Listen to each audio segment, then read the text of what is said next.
देख रहे हैं देश का number 1 Hindi news channel news 18 India और मंच सजा है बिहार के विकास संवाद पर सबसे बड़ी चर्चा यानी डायमंड स्टेट समिट का। किसी भी विकसित राज्य की पहचान उसके आधुनिक इंफ्रास्ट्रक्चर से होती है। मजबूत सड़कें, आधुनिक सरकारी भवन, बेहतर सार्वजनिक सुविधाएं और भविष्य की आवश्यकताओं के अनुरूप तैयार होती आधारभूत संरचनाएं। हमारे अगले मेहमान भवन निर्माण विभाग मंत्री लेशी सिंह जी पर बिहार को इसी दिशा में आगे ले जाने की बड़ी जिम्मेदारी है, तो जोरदार तालियों के साथ स्वागत कीजिए बिहार की भवन निर्माण मंत्री श्रीमती लेशी सिंह जी का। उनसे बात करेंगी मेरी सहयोगी जया मिश्रा।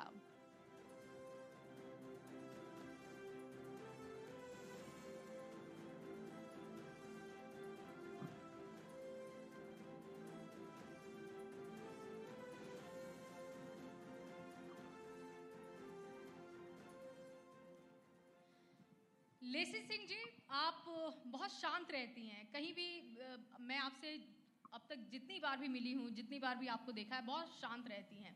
लेकिन जो आपका विभाग है बहुत दमदार विभाग है, बहुत मजबूती के साथ उसमें चलने की ज़रूरत है और वो आप चल रही हैं। एक मजबूत नेता के तौर पर भी आप पिछली गवर्नमेंट के साथ भी बनी रही, नीतीश जी के साथ लंबा आपका अनुभव रहा है उनके साथ काम करने का। सम्राट सरकार के अभी 100 दिन पूरे हुए हैं, तो क्या रेटिंग आप उसको देंगी? और जो आपका विभाग रहा है भवन निर्माण विभाग, वो 100 दिन में कैसा कामकाज उसका रहा है, उसको कितनी रेटिंग देंगी? देखिए, मुझे आपने सही कहा कि हमारे नेता आदरणीय नीतीश कुमार जी, हम सब लोगों के आदर्श, उनके साथ 20-21 वर्षों से उनके साथ काम करने का अवसर प्राप्त हुआ और साथ ही साथ पार्टी में 95 से मैं हूँ और उनके नेतृत्व में, उनके संघर्ष में, उनके आशीर्वाद से यहाँ तक पहुँची हूँ, आपके मंच तक। और उसके बाद 21 वर्षों में जो बिहार में विकास हुआ है वो आप सभी के सामने है। और दूसरी बात कि हमारे माननीय मुख्यमंत्री आदरणीय सम्राट चौधरी जी के नेतृत्व में 100 दिनों में बेहतर काम हुए और 100 में 100 नंबर हम लोग देते हैं। हम सब लोग उसमें सहयोगी हैं, उनके नेतृत्व में काम कर रहे हैं। भवन निर्माण विभाग की जब बात आती है तो महिलाओं की वहां पर भागीदारी बहुत कम हो जाती है, तो आपके विभाग में महिलाएं हैं आपके अलावा? देखिए, बहुत है हमारे विभाग में, भवन निर्माण विभाग में जो महिलाओं को नौकरियों में हमारे आदरणीय नेता नीतीश कुमार जी ने जो अवसर दिए, तो हर विभाग में अब आपको महिलाएं नजर आएंगी। इंजीनियरिंग डिपार्टमेंट में भी पहले महिलाएं नहीं आती थी, लेकिन अब बड़ी संख्या में महिलाएं उसमें हमारे विभाग में भी है, बखूबी काम कर रही है। हम लोग फील्ड में भेज रहे हैं, उनको मौका दे रहे हैं, काम भी कर रही है, बेहतरीन काम कर रही है, अच्छा से काम कर रही है। क्योंकि इससे जो पिछला आपका कार्यकाल था उसमें आपके पास खाद्य था, लेकिन जैसे ही ये बात आई कि आपको भवन निर्माण विभाग देना है, तो उस वक्त में आपने कुछ चर्चा की थी कि नहीं, ये वाला विभाग नहीं चाहिए, कोई और विभाग हो सकता है, या जिसमें आप पहले से काम कर रही थी वो विभाग हो सकता है, या आपने एक्सेप्ट कर लिया? नहीं, ऐसा नहीं होता है। ये तो माननीय मुख्यमंत्री जो रहते हैं उनका विशेषाधिकार है कि कहाँ किनको उचित समझते हैं। और सरकार में जो भी डिपार्टमेंट है जनता के हित के लिए काम करती है और सभी डिपार्टमेंट बहुत ही महत्वपूर्ण है। पहले भी महत्वपूर्ण था खाद्य एवं उपभोक्ता संरक्षण विभाग, क्योंकि हम लोग 8 करोड़ से अधिक लोगों तक राशन पहुंचाते थे हर महीना, तो वो भी इम्पोर्टेंट था। और ये भी आधारभूत संरचना बिहार में मजबूत हुआ है, तो ये भी इम्पोर्टेंट है। तो बदलते समय के साथ इंफ्रा भी बहुत बदला है, डिज़ाइन कहिए, कंस्ट्रक्शन कहिए, मजबूती चाहिए, तो इंफ्रा पे कैसे आपका डिपार्टमेंट काम कर रहा है कि अच्छे मॉडल वाली इमारतें हों, ताकि जब लोग उसे देखें तो सरकारी भवनों को लेकर एक जो हमने पहले से देखा है बचपन से कि बहुत सिंपल रहता है, अभी सुख सुविधाओं का कितना ध्यान रखा जा रहा है कि सरकारी बंगले हैं तो वहाँ पर किसी भी तरीके की दिक्कत किसी को ना हो? देखिए, अब वो दौर बदल चुका है। जो पहले मानसिकता थी कि सरकारी बंगला है, सरकारी भवन है कोई डिपार्टमेंट का, तो वैसा ही होगा। अब नए तकनीक का हम लोग उपयोग करते हैं और नए समय अभी के मुताबिक, नए ज़माने के नए समय के मुताबिक हम लोग उसको उसमें और भी गुणवत्तापूर्ण, पारदर्शी, नए तकनीक का ये हम लोग इसमें ध्यान दे रहे हैं। समयबद्ध तरीके से पूरा हो, उसमें पूरा ख्याल रखा जाए। अभी आप देख लीजिए, आप देखेंगे विश्व स्तरीय यहाँ पर म्यूजियम बना है और बहुत ही अच्छा बना है, बहुत सारे लोग आते हैं देखने के लिए। फिर पटेल भवन, पुलिस विभाग का पूरा पदाधिकारी वहाँ बैठते हैं। बापू सभागार, बापू टावर, बहुत काम हुआ है जो विश्व स्तर के यहाँ पर काम हुआ है। लेकिन जब थोड़ा मौसम बदला, आंधी तूफान आया, तो फिर बापू टावर को लेकर खबरें भी आई, गुणवत्ता को लेकर भी खबरें आई कि वहाँ पर कंस्ट्रक्शन थोड़ा अच्छा नहीं हुआ, उतनी मजबूती नहीं रही, क्योंकि वहाँ का एक हिस्सा जो काफ़ी सोशल मीडिया का देखिए ज़माना है तो कुछ भी वायरल हो जाता है। अब उसमें कितनी सच्चाई थी वो आप बता पाएंगी। तो गुणवत्ता को कैसे इंश्योर करती हैं कि मेरे डिपार्टमेंट में गुणवत्ता को लेकर कोई समझौता नहीं होगा?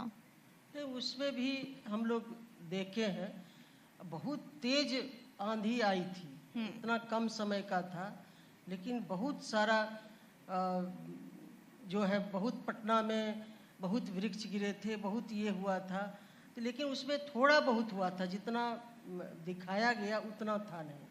थोड़ा सा हल्का सा उसमें कुछ डैमेज हुआ था, वो भी दुरुस्त कर लिया गया है। और सरकारी भवनों को खासतौर पर आपने जो नए डिज़ाइन है, तो उसमें जिनको अलॉट हो रहा है, मंत्री को अलॉट हुआ बंगला, तो वो खुश हैं कि लेसी सिंह जी ने अच्छा बंगला उसको मेंटेन अच्छा किया है?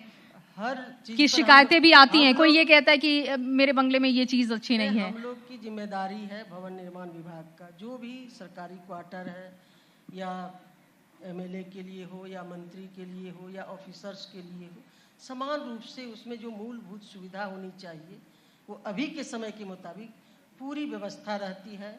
और उसके लिए इंजीनियर हमेशा डे टू डे देखते हैं, जहाँ भी कोई कहीं से कॉल आता है तुरंत उसके लिए तत्क्षण देखते हैं और तुरंत उसको ठीक करते हैं। आप पहले भी नीतीश कुमार जी के साथ रही, बहुत एक लंबा दौर आपने देखा है। एक वो समय हमने देखा कि जब राज्यसभा के लिए उन्होंने फैसला किया कि अब वो राज्यसभा जाएंगे, उस दौर में आप एक ऐसी नेता थी जब आप बहुत भावुक हो गई थी, बहुत रोई थी आप। वैसे तो हर कोई भावुक था, नहीं चाहता था कि वो फैसला हो, लेकिन आपको लगता था कि ये सही समय था, ये सही फैसला था नीतीश कुमार का, या उनको रुकना चाहिए था? आप चाहती थी? आपने कहा भावुक करने वाला पल भी था, क्योंकि पूरे बिहार के लोग भावुक थे। क्योंकि एक दौर था जब माननीय मुख्यमंत्री आदरणीय नीतीश कुमार जी को सत्ता मिली, एनडीए की सरकार बनी 2005 में, तो किस तरह का बिहार मिला आप सभी लोग वाकिफ हैं, बिहार के लोग वाकिफ हैं। और उस स्थिति में बिहार में न कोई खनिज संपदा है, न उस रूप से कोई आर्थिक स्रोत था, लेकिन फिर भी हमारे आदरणीय नेता नीतीश कुमार जी ने शून्य से शिखर तक बिहार को ले जाने का काम किया। ये तो बिहार के लोग आज भी उनके काम का, उनका जो भाव है, उनका जो स्वभाव है, जो उनका नेतृत्व करने की क्षमता रही है, जो न्याय के साथ विकास, सुशासन कायम करना, आधी आबादी को पंख देना, युवाओं के लिए सोचना, छात्रों के लिए सोचना, किसानों के लिए, हर तबके के लिए उन्होंने समान रूप से न्याय के साथ हर जाति धर्म के मानने वाले लोगों के, हर जाति हर धर्म के मानने वाले लोगों के साथ न्याय के साथ काम किए। ये तो स्वाभाविक है कि जहाँ बिहार खड़ा था और वहाँ से बिहार का जो सफ़र हुआ, एक विकास की लंबी लकीर खींची। जिस क्षेत्र में ले लीजिए, हम लोग तो घंटा 2 घंटा भी चर्चा करेंगे तो कम पड़ेगा। तो ये स्वाभाविक पल था कि सभी बिहार के लोग, सभी हमारे एनडीए के नेतागण, उनके साथ जो काम किए थे, सभी लोग भावुक थे। लेकिन अब उनका निर्णय था, उनके निर्णय के साथ हम लोग हैं, हमारे नेता हैं, उन्होंने फैसला लिया, हम अब अगली पीढ़ी को सौंपें, सत्ता सौंपें। तो ये जो अगली पीढ़ी है, क्योंकि इस वाली गवर्नमेंट में भी बहुत अनुभवी लोग हैं, लेकिन बहुत सारे नए चेहरे हैं, बहुत यंग लोग हैं, तो सामंजस्य बिठाना आसान रहता है या चैलेंजेस लगता है कि कैसे इनके माइंडसेट के साथ हम चलें? कुछ वैसा चैलेंज लगता है इस वाली गवर्नमेंट के साथ, जो नए लोग हैं उनके साथ काम करने में? नहीं, कोई चैलेंज नहीं है। हमारे सभी एनडीए के लोग जितने भी हैं, पहले भी हम लोग साथ काम किए थे, आज भी कर रहे हैं। और माननीय मुख्यमंत्री जो हमारे रहे हैं पहले 21 वर्षों तक, आदरणीय नीतीश कुमार जी का मार्गदर्शन, उनका आशीर्वाद अभी भी जो एनडीए की सरकार है उन पर है। उनका मार्गदर्शन, समय समय पर आशीर्वाद हम लोगों को मिलता रहता है, जिससे हम लोगों को संबल मिलता है। और उन्हीं के काम को हमारे जो आदरणीय नेता नीतीश कुमार जी ने काम किए थे 21 वर्षों में, उन्हीं काम को हमारे वर्तमान मुख्यमंत्री आदरणीय सम्राट चौधरी जी बखूबी और भी आगे बढ़ के काम कर रहे हैं। और उनके साथ हम सब लोग एनडीए के जितने भी मंत्रीगण हैं, सभी लोग, कोई भी हम लोगों को अभी दिक्कत नहीं हो रही है। हम लोग एकदम तालमेल बैठा के माननीय सम्राट चौधरी जी के कुशल नेतृत्व में काम कर रहे हैं। सरकारी भवनों के दौरान एक तो ठेकेदारी और टेंडर, ये दो बहुत बड़ी समस्या है जो अभी भी दिखती है। टेंडर में पारदर्शिता कैसे आए, ठेकेदारों की मनमानी कैसे खत्म हो, इसको लेकर कोई विजन आपके डिपार्टमेंट का, या कुछ आपने बदलाव किया हो कि जो एक रटा रटाया फॉर्मूला है कि किसी के जानकार हैं, रिश्तेदार हैं, तो फिर काम जल्दी होगा, ठेकेदारी भी मिल जाएगी, टेंडर भी मिल जाएगा, और फिर काम अच्छा नहीं हुआ तो वो बच के निकल भी जाएंगे। नहीं, ऐसा तो नहीं है। अभी उसमें कोई बदलाव हुआ है उस प्रक्रिया में? कैसे पारदर्शिता कैसे बढ़ा रही हैं आप? देखिए, हमारी सरकार जो 21 वर्षों से चल रही थी एनडीए की सरकार, और वर्तमान में भी माननीय सम्राट चौधरी जी के नेतृत्व में सबके लिए नियम कानून बराबर है। जो टेंडर का नॉर्म्स है, जो प्रक्रिया है, उसके तहत होता है। इसमें कोई भेदभाव नहीं होता है। आप बहुत पुरानी नेता हैं, इसीलिए मैं बार बार कह रही हूं कि सिर्फ आपके विभाग के कामकाज के बारे में बात नहीं करेंगे, बात ओवरऑल भी करेंगे, क्योंकि आपने बहुत लंबा दौर देखा। उधर फिर नए लोगों के साथ, नीतीश जी के साथ कामकाज, अभी वाला जो कामकाज है, और इसमें बदलाव भी बहुत है। अभी ये जो एनकाउंटर हुआ, या फिर उस पर सरकार का स्टैंड रहा, सम्राट जी ने एक बात कही कि अपराधी बिहार छोड़ दें, तो वहां पर आपको लगता है कि वो जो स्ट्रेट मैसेज था उसका कहीं ना कहीं गलत इस्तेमाल भी हो गया? भरत तिवारी का एनकाउंटर होना, वो प्रेशर बढ़ना, क्या वो फॉर्मूला सही चल रहा है, वो कामकाज सही चल रहा है, या नरमी बरतने की थोड़ी जरूरत है? देखिए, जो भी अपराधी हैं, क्योंकि नीतीश जी बहुत नरम मिजाज के व्यक्ति रहे हैं, वो तो वैसे ही काम करते रहे बहुत नरमी के साथ। नहीं, न्याय के साथ विकास हुआ है और कानून का राज स्थापित 21 वर्षों में हुआ है। और अभी भी माननीय हमारे सम्राट चौधरी जी ने, स्वाभाविक है, कोई भी सरकार बनती है, उसके मुख्यमंत्री रहते तो मैसेज तो देना ही होगा। सभी कई स्टेट में ऐसा मैसेज दिया जाता है कि अपराधी छोड़ के बाहर भाग जाए, बाहर चले जाए राज्य से, तो ये तो मैसेज देना ही होता है। लेकिन इसके पीछे कोई दूसरा इरादा नहीं रहता है कि अपराध पर काबू रहे, लोगों को कानून का राज स्थापित हो, भय मुक्त वातावरण रहे, जहां महिलाएं खुल के 12 बजे दिन हो, 12 बजे रात हो, अपना कहीं भी जाए, कोई दिक्कत नहीं हो। तो इसलिए सरकार का दायित्व रहता है। ये भरत तिवारी वाला इनकाउंटर है, इसमें तो बहुत सारी चर्चाएं हुई, तो लगता है बहुत चर्चा हो गई है इस पर। सरकार ने जांच का भी, न्यायिक जांच का भी आदेश दिया, उसे जांच भी आगे बढ़ा है। उनके परिवार के लोग माननीय मुख्यमंत्री जी से 2 दिन पहले मिले भी हैं। तो हमारे माननीय मुख्यमंत्री जी का कहीं से ये इरादा नहीं है किसी ऐसे जो अपराधी नहीं है उनका इनकाउंटर हो जाए, लेकिन उसमें जो भी पुलिस वाले किए हैं इस तरह का काम इनकाउंटर के, उस पर जांच हो रहा है। जो दूध का दूध, पानी का पानी होगा, कोई भी रहे। अभी तो 100 दिन पूरे हुए हैं, आगे का रोड मैप आपका क्या है, खासतौर पर आपके विभाग के लिए?